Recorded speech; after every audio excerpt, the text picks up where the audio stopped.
Hello, everyone. It is Deafening Silence here with another ASMR video, and today's kind of a special one. We're going over the official guide of possibly my favorite game of all time. If not, it's in the top 2 or 3. I grew up with westerns as a kid. Louis L'Amour. Grew up liking to dress up as a cowboy and such, even though I've only ever ridden a horse once in my life. But yeah, I loved the Louis L'Amour stories and audiobooks as a kid, and so when this came out, and the first Red Dead Redemption, that was kind of like my perfect storm of a game, an open world exploration game that's set in the Old West, romanticized Old West anyway. And this game right here with its collection of characters and deep story and the different paths you can take in it is great. And then of course Red Dead Online, which I know there's a lot of gripes and frustrations with it, myself included, but I still enjoy the game, and I'm currently playing it right now on the PS5. If you ever want to play, I'm on there as Articus 1. It's kind of an ode to my gaming channel, Articus Gaming. But yeah, without further ado, let's get into this strategy guide and check it out, as they say in Canada. So there's Sadie Adler in the foreword. Red Dead Redemption 2 is our attempt to tell a new kind of story in a new kind of video game world. Ish. There's been other games, Red Dead Revolver, Gun, others. But you'll play as Arthur Morgan and live the experiences of his time with the Vanderlyn Gang, a group of notorious outlaws on the run across 19th century America. As Arthur, you will experience every aspect of outlaw life, from robbing banks and hijacking trains to forging relationships with fellow gang members as you fight and run to escape the clutches of the law and the hypocrisies of polite society. We worked closely with a very talented team at Piggyback to design this guide as a companion during your time inside the world of Red Dead Redemption 2 as you live and travel both with the Vanderlyn Gang and on your own. We really hope you enjoy your time in the world. Rockstar Games. And of course we have the usual table of contents. It's in an official guide. The primer, and there's Dutch himself, and then a backdrop, which I've seen this, in multiple places, and for the life of me, I cannot figure out who all is in this shot. I'm assuming that's Arthur and Dutch next to him, but I can't figure out who the others are. That's probably Micah, but it could also be Bill Williamson, just by the size of him, but the hat's Micah. I'm not sure who the others are, but actually that one right there, that one's probably Bill. And yeah, anyway, just showing the commands on screen display, game structure, missions, how that works. This is just outside of Valentine, the main main town depicting like the cattle towns of the Old West, and just right outside these mountains here. It's 4 years later, it's still a brilliant, beautiful game, and Rockstar recently scrapped updates for it, as well as there was apparently going to be a remaster of it for the PS5 and PC too. I'm assuming, but you're not going to get that because they're busy working on Grand Theft Auto 6, apparently. Stuff going over towns, the wilderness, landmarks, stamina, the 3 main components of your meters in the game's 3 ones: health, stamina, and deadeye. Deadeye, of course, is the broken ability that allows you to slow down time, lock onto your enemies, and blast them all away. Then we got horses. Horses are a main component of the game, of course. It's your main method of traveling. There is some fast travel, but it's very limited. They really intended for you to travel in this game on horse and develop a bond with your horse, and it really does work too, because I can speak to it playing Red Dead Online. I have the Missouri Foxtrotter that has the white on his face, and I name him Spawn because he looks very much reminiscent of the superhero character Spawn, one of my absolute favorites. And also, I will always get the white Arabian horse in the main story. You know, right as you get into chapter 2, I typically always name her like Snow White or Winter, something like that, because that's where you find her. And spoiler alert. Okay, we're good. Spoiler alert. Whenever you and the horse die at the end of the game, that's really sad for me. One of the few times I've cried in a game, actually. And of course, we have crime here. Bounty hunting, loan sharking, stuff like that. Some of this is story, but the bounty hunting is a main aspect of the online version. Challenges, fishing. Fishing's another fun one in the game. It's always a fun experience for me to. There's legendary animals that are in the main campaign, and it's always fun to try and go find all the legendary fish and their locations and fish them up, as well as the hunting too. Hunting the wolf, and then it's the bison that's up north near Coulter. Those are always more one of my fun parts, favorite parts to do. And there's the man himself, Arthur Morgan. Arthur, I have to say, I don't know if many people remember, but when they were talking about Red Dead 2 and before the game came out, they said that, you know, John Marston was not going to be the main character of this story. He'd be in it, but he's not the main character, and everybody had gotten so attached to John Marston in the first game. They saw this as a red flag that this wasn't going to go good. And lo and behold, by the end of the game, so many people like Arthur more than they do John. Speaks to the great story that was told. But of course, I mean, John's still great too. But it's just like you get done with the game, and the epilogue is you playing as John, and it just kind of felt like a wet blanket. You wanted to keep playing as Arthur, you know. And here we go with the characters. I won't read like all the descriptions, but there, of course, there's Dutch, the leader, the guy with the Messiah complex that gets more and more broken as time goes on in the game. Hosea Matthews, kind of the guidance of the group, the good moral compass of the group, so to speak. Especially for Dutch, he's kind of his guy that keeps him in check, sort of, so to speak. There's Abigail up there. Of course, people remember her from the first game. She's John Marston's wife, and in this game, they are very much bickering and fighting all the time. And speaking of John, there he is, and he's had a facelift from the first game, I guess. The wolf scars are more noticeable now. But yeah, he's pretty cool, of course. Then we have Uncle. He returns, of course, from the first game, which is a sequel. But Uncle's here. And, of course, Dutch and Abigail and John are from the first game as well as Bill Williamson and Javier Escuela. Two definitely Neanderthals. Definitely not do-gooders. Then, of course, Micah Bell, the infamous worst one of the bunch that everyone hates.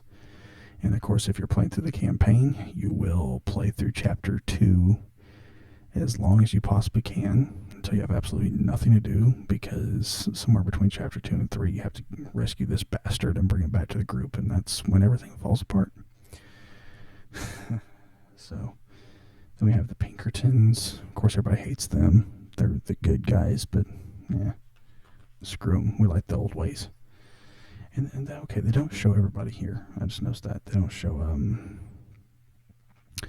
Charles here, which is my probably second favorite character of the gang. I'm kind of a simpleton when it comes to characters. I typically always like the main character, so Arthur is my favorite, but Charles is probably my second favorite. And then there's a few others too, like Karen and Mary Beth. Let's see, there's Lenny. Gosh, I shouldn't have started naming names. I cannot remember everybody's names. Okay. Talking about Leviticus Cornwall here. He's a side villain that'll show up several times in the game. Talking about the story so far. And Chapter 2 is where the game kind of opens up. Red Dead, of course, they did kind of a brilliant thing of you essentially, through the first 2 chapters, are playing a tutorial in a way. It opens up how you play the game over those 2 chapters, and even maybe some of Chapter 3, from what I remember. But you don't get shoved with like this major tutorial in your face that you have to sit through and slog through to learn everything before you can actually get into playing the game and enjoying the story. They just slowly integrate it into the game as you're playing, and it's a fantastic method that I think if single player games are going to stay around, they should. Companies need to take note of, because it's definitely a great way to show you how this stuff works. But Chapter 2 is kind of where the world opens up, where you can do many things. The first chapter is kind of more, you have to kind of be structured, and you can't travel anywhere or do anything, because they kind of have to get you sort of on the bicycle and going. But Chapter 2 is Horseshoe Overlook, and that location for the gang is probably my favorite, though Clemens Point in Chapter 3 is pretty nice too. And it is very telling. There's 6 chapters, and the gang will move around, and of course, as the game disintegrates, the locations get worse and worse, and it's reflective of that. Here we get to Chapter 3 with Clemens Point, as I was talking about. It's a really, really pretty area. Lots of trees and scenery and such, like a forest, and then on the other side of you is a giant lake that you can fish from, and it's honestly really pretty. It's reminiscent of a couple areas that I have near me here in Oklahoma that I would love to live at if I had the money. There's Sadie again. And they talk about the New South here. There are some, it's a fictional area, although there's plenty of references to the real world. They even mention other states and stuff, but true to Rockstar fashion, they, have their own, like, fictional area that you're traveling through and such, but there are some real world elements that come into play, such as the fight with women's suffrage, giving women the right to vote and be recognized as, a voice in the say of things. And of course, as you see here, the New South, there are some elements of racism and, that sort of thing that will come in as well. Then there's the American distillation, as you see there, moonshine. Of course, alcohol was a deal in the late 1800s, early 1900s. There was a back and forth, over the decades, whether it became legal or not. And there's plenty of real-world references as well, like the big manor, the Braithwaite Manor, or is that the Grays? That's the Grays. Okay, so the Grays and Braithwaites, their manors are actually modeled after like real manors that existed during the whole slavery era, so to speak.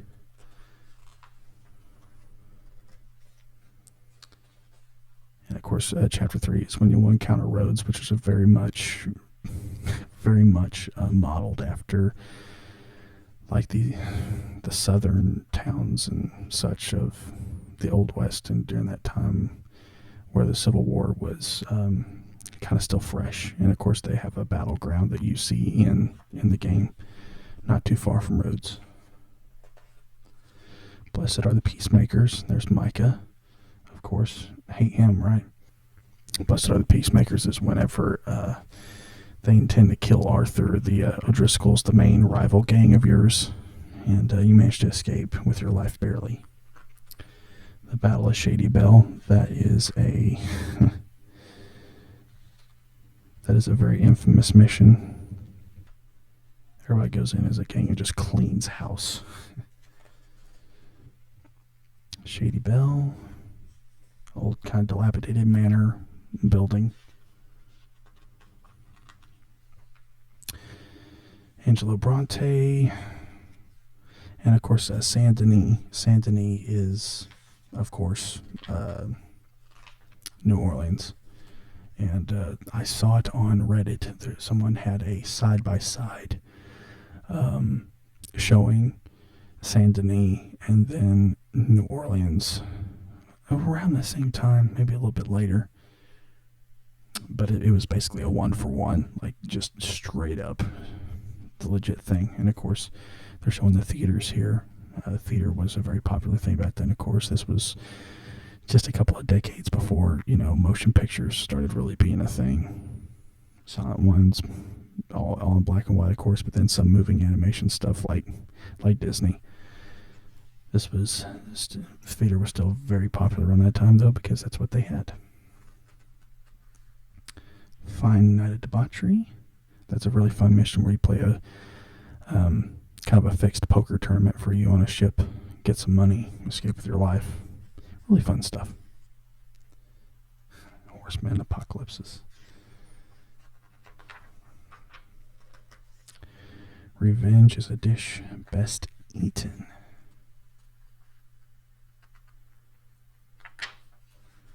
That, of course, is where Dutch just cold-blooded murders Angelo Bronte. And that's where Arthur really begins to start questioning his judgment. I mean, he kind of had before. It was a kind of a regular thing, but that's really where it kind of went off. Chapter 5 is Guarma.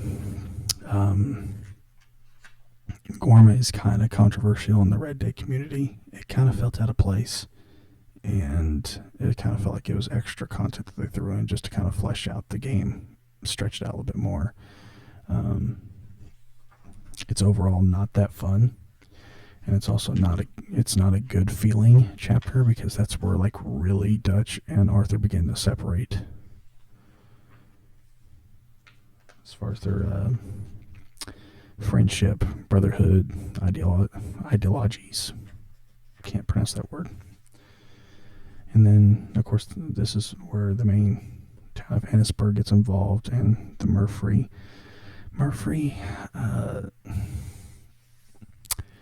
they're Hicks mixed with a bunch of serial killers. I really don't know a better way to describe it, and I don't know who they'd be modeled after. But then we get to chapter 6, Beaver Hollow, which is up near Annisburg, up past it. And as it says there, a fork in the road.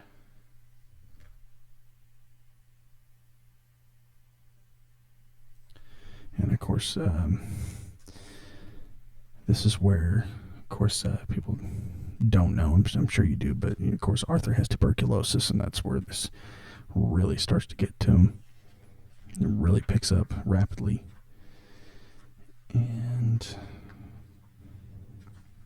Van Horn's included in there too. Van Horn is a town that I hate. And just kind of as an aside, as I flip through this,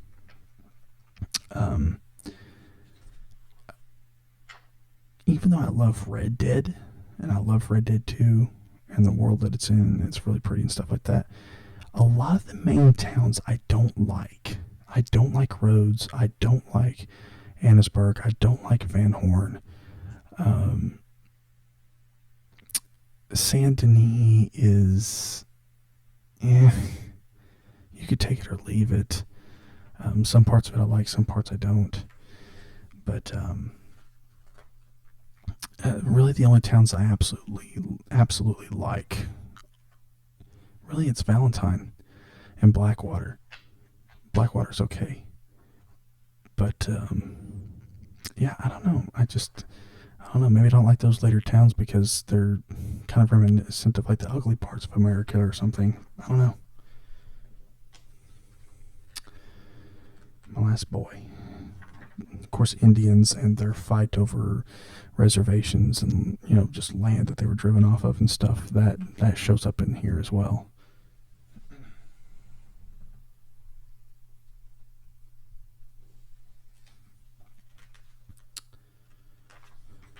And that goes through the main story. I'm kind of leaving out some elements in case people haven't played. That's kind of crazy to think, but yeah, just kind of want to avoid spoilers. And here's the epilogue, and this is all John Marston's stuff, where he will build the house, the infamous house that shows up, at the beginning of Red Dead 1, and that he eventually gets back to just to have a shootout where he gets killed. And that's not a spoiler. That game is 12 years old. There was going to be a remaster for that too, and that got canceled. Thanks, Rockstar. Yeah, in my opinion, they're making a lot of bad decisions lately. Beecher's Hope, this is where the house comes into play, and you kind of get to do a few missions that involve you, of course, getting the property and then eventually building the house. And the house that it becomes at the end is really nice. This is the kind of house I'd like to live in for sure. The different horses and how good and bad they are. Like I said, I use Arabian horses in the game, and then the Missouri Foxtrotter in online. There's been a couple other horses that I'd like to get.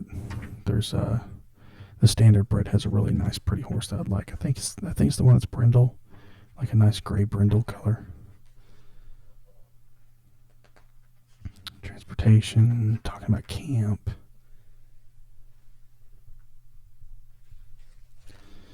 Item requests, different characters in the camp. They'll kind of make mention of an item that they had or lost along the way that they liked, and if you can find it in the game and give it to them, you get like a little reward.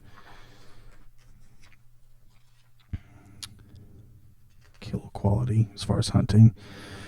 And one cool thing about the hunting in the game is that the quality of the kill that you get will be 1 to 3 stars, and to get 3 stars in different animals and stuff, you can't just go in guns blazing with a rifle. You have to use different types of weapons and different quality of bullets and different quality of arrows and stuff like that, and it's really tricky. Sometimes, like in the campaign, Arthur, one of the challenges that you'll have in completing is you have to get, I think it's 3 of the black-tailed jackrabbits, and you have to get them as 3-star quality, and it is so freaking hard. And it's one of the earlier missions, and honestly, or challenges, I should say. It's not a mission, it's a challenge. And there's several of them, and once it got past that one, the rest of them were a breeze. Even though they were supposed to get tougher in difficulty, they were a breeze compared to that one. And here we have some pictures of the whole world of Red Dead and the different animals and their locations. You can access the world of Red Dead Redemption 1, kind of down south here, in the epilogue and online, but you can't access it as Arthur, except for a glitch in one of the missions.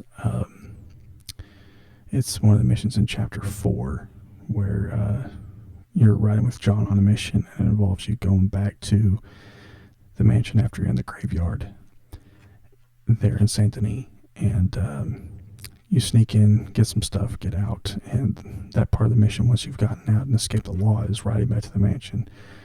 Well, you can skip that and ride all the way into Blackwater. You can skip that and ride all the way into Blackwater and the areas down there that normally you are wanted for dead and cannot access in the main story, because the lawmen will immediately come in and gun you down really fast. And we see all these different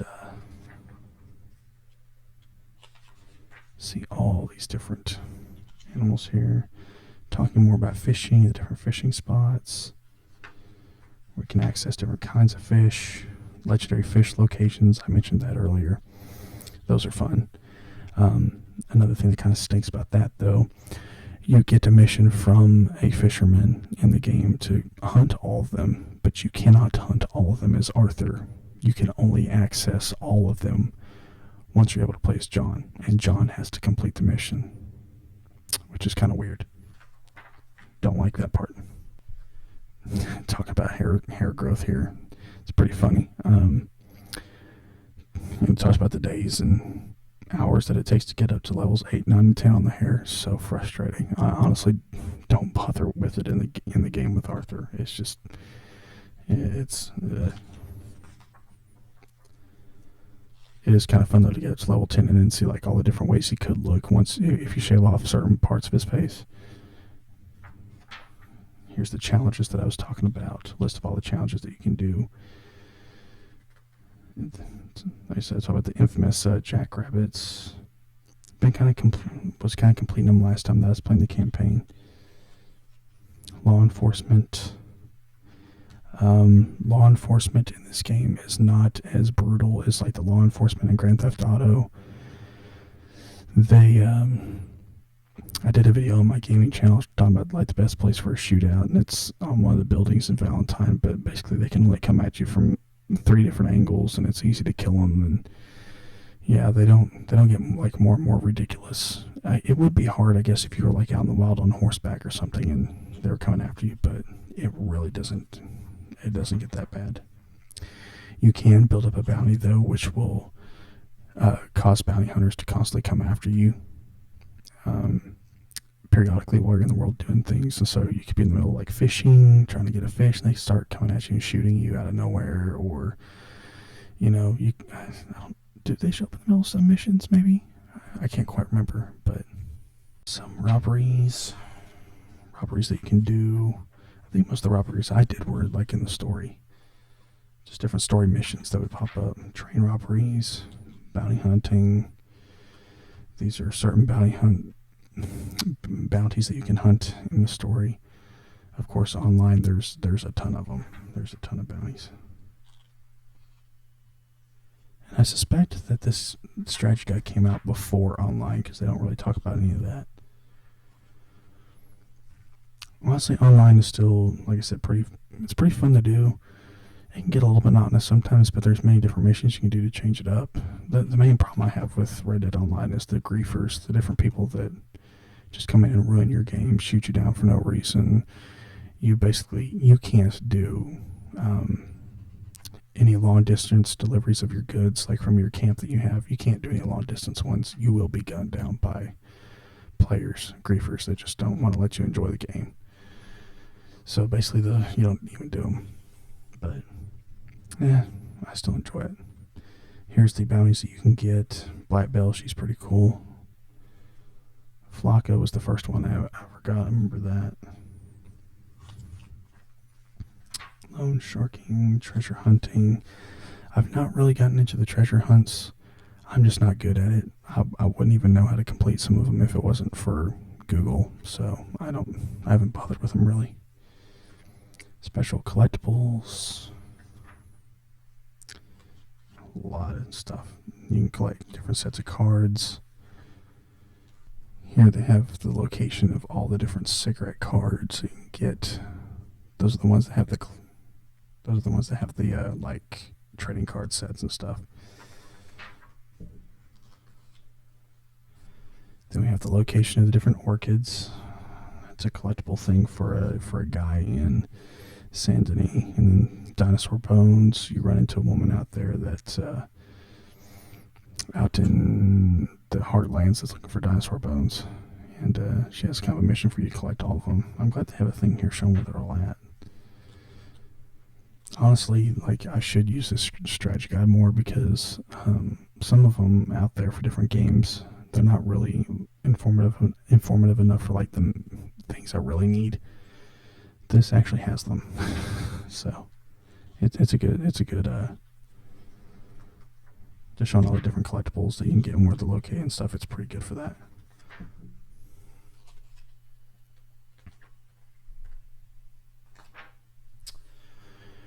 gangs, different types of gangs. Of course, there's the Murphy, there's the Lemoyne Raiders, there's the O'Driscolls. Table games. This, of course, is Texas-style poker, 7-card stud, as they might also call it. I have spent many an hour in here just playing poker. And, of course, on the online version, you can play poker against real players. And there's blackjack. I think you can do blackjack in the real game, like online too, with real players. Then here we have special characters. This looks like more online. Some of it. Or maybe I'm just looking at noticing this stuff because it's prologue with John Marston. Okay, now I'm taking a closer look. No, this is all story. It's not online. It just kind of threw me off because you were seeing the lower part, like New Austin and all that stuff.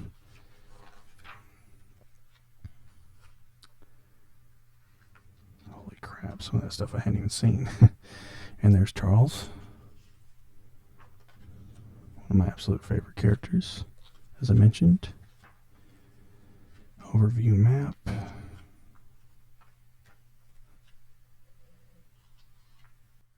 The Wapiti Indian Reservation here. The more up north on the map, so I don't know if the Wapiti Indians, I don't know like a specific Indian tribe that they might be referencing, but these are more hills, so you could be thinking like the Indians that inhabited like the Dakotas, the Black Hills and such. There was actually a few Indian tribes that were through those areas of the Dakotas, back many years ago. Barrow Lagoon, Lake Isabella.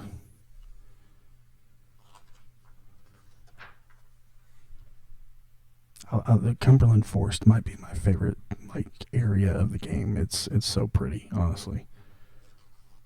But like I said, I do enjoy the area of Valentine, the Heartlands. I find myself spending the most time there, like in the online